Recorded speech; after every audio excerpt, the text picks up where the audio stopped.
Yep. So we're talking about Studio Ghibli animation, in particular Hayao Miyazaki, who, in my opinion, is the greatest anime director of all time, and Studio Ghibli is the greatest anime studio of all time. Not just Japanese animation.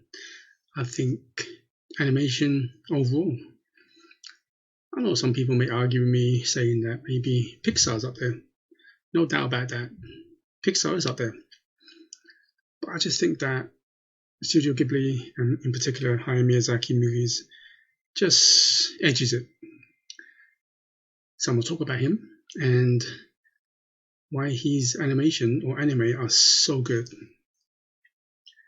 So if you happen to watch my very first video about not my first video, third video, man, I'm losing my mind, losing my memory. Must be getting old.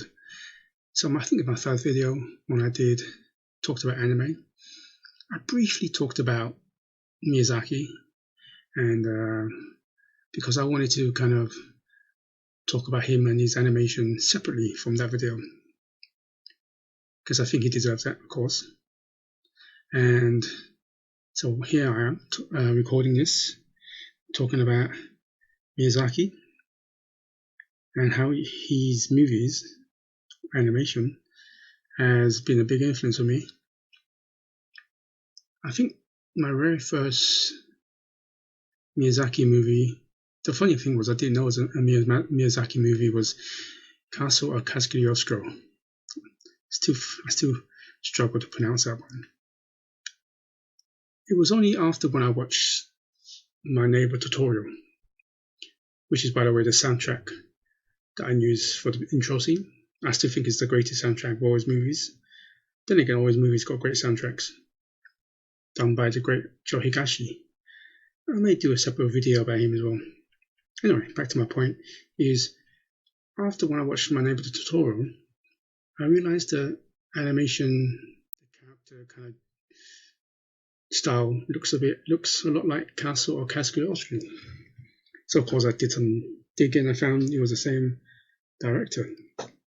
That's when I found out Castle Cagliostro was like 1979. But the animation was so good, I thought he was like later than that. Just goes to show you that his style of animation doesn't really get old. It's about art style. So after My Neighbor Totoro, which I loved so much, watched it back in the mid-80s, loved the characters, the cute creatures, the cat bus, you know. I remember my sister loved it as well, of course. She ended up buying a lot of merchandise. And then after that, I just kind of got hooked onto his stuff and went on watching things like Nausicaa. Then after that, when I actually watched Geeky, the delivery service, after that as well. Then Castle in the Sky, Porco Rosso. After Porco Rosso, everything become like in routine, like Princess Mononoke, Spirited Away, Howl's Moving Castle, and so on. So yeah, his movies, it's not just beautiful animation, art style, it's the heart, you know. That's why I use the background as an ocean. Because when you look at the ocean, a beautiful ocean, beach, it can be calm.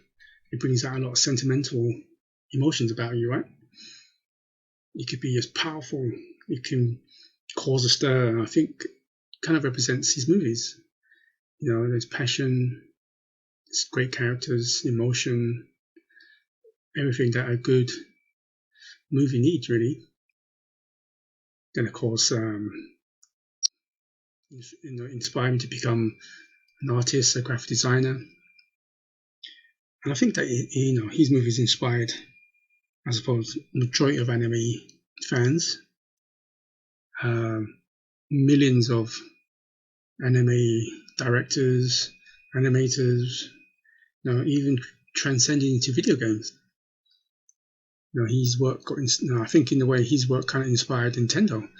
If you look at it like, say, Breath of the Wild, Zelda, You can see a Miyazaki style in that, and I wouldn't blame them.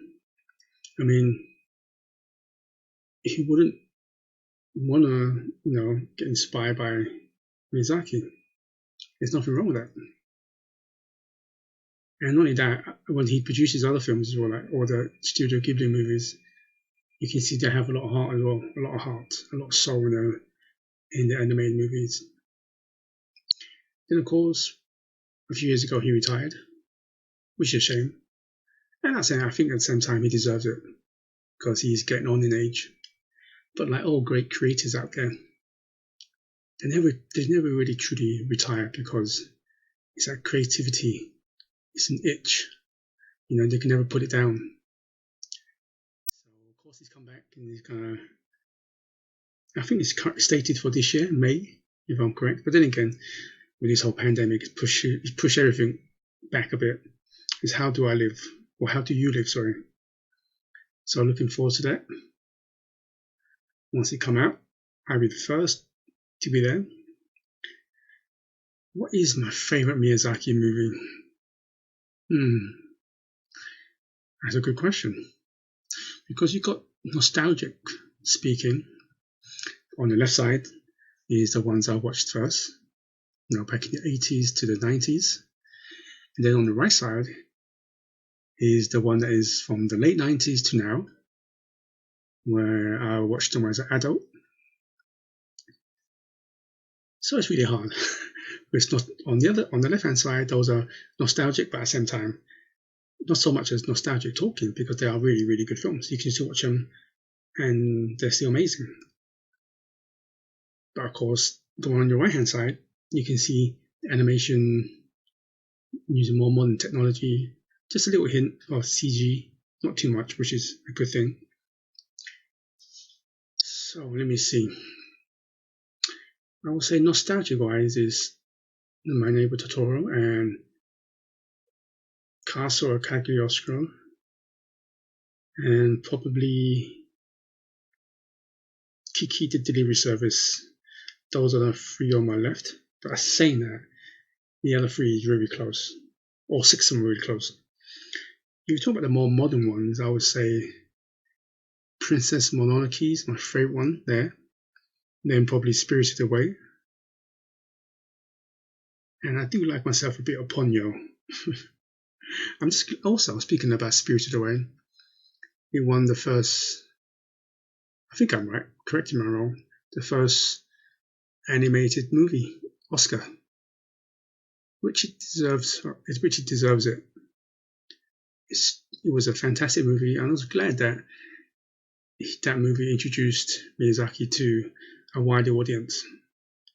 Because I know that, is it John Lasseter? Big fan of his. Got Disney to kind of like publish a lot of his movies and Ghibli movies in the West. He even invited him to Pixar Studios, and we're seeing a little kind of making behind the scenes of that. And I think in a way you can see that John Lasseter movies are inspired by Miyazaki's. They do have the very similar story beats and character and a lot of heart to their stuff. But as in saying that, Miyazaki will always be king of animation. And also, speaking about Studio Ghibli, if I do recommend one place to go, if you go to Tokyo, well, Tokyo itself is amazing for geek culture anyway, but definitely go to the Studio Ghibli. I've been there a few times, and it's pretty hard to get hold of because you need to buy tickets in advance, and sometimes it's just impossible. So I'm pretty lucky to go a few times. And you go there and make sure you bring a lot of money with you, because I remember going there, give myself a budget. I'm only going to get this much. But when you get there with the gift shops, and you're in Japan, and you know that, okay, you can probably find these merchandise in all good stuff like Akihabara or places like that. But there's some exclusives there in the gift shop that are a little bit more expensive than, say, toy stores or Akihabara. But if you compare them to, if you're, say, in America or UK like I am, and you have to import them, they are pretty good price. So when I was there, I realized, you know what, I'm here, they're decent price compared to like importing them. So I kind of went over my budget. Every time I go there, I tend to go over my budget, and it's kind of hard to hold back. If you're a big fan and you buy things for yourself, you buy things for your family, your friends, collector's items, all that stuff. So hopefully, when the pandemic finishes, I'm destined. Well, I definitely want to go back to Japan, and of course, Studio Ghibli is one of the destination I want to go to.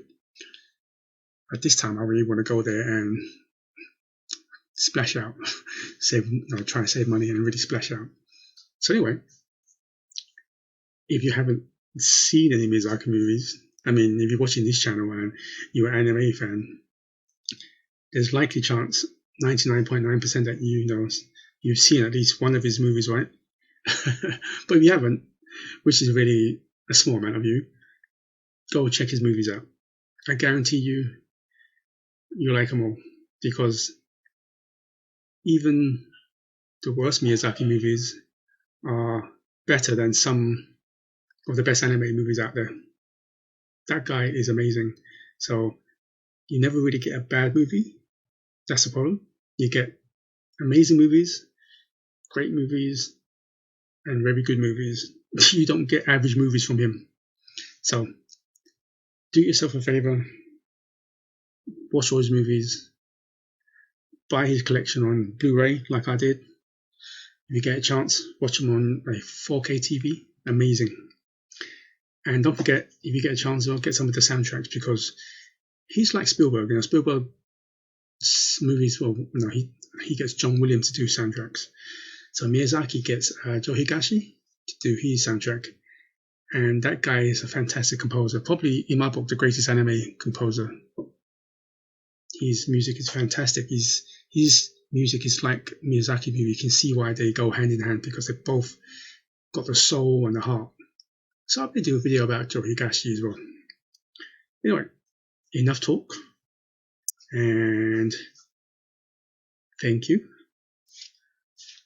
for listening to me talk about Hayao Miyazaki, the greatest anime director of all time.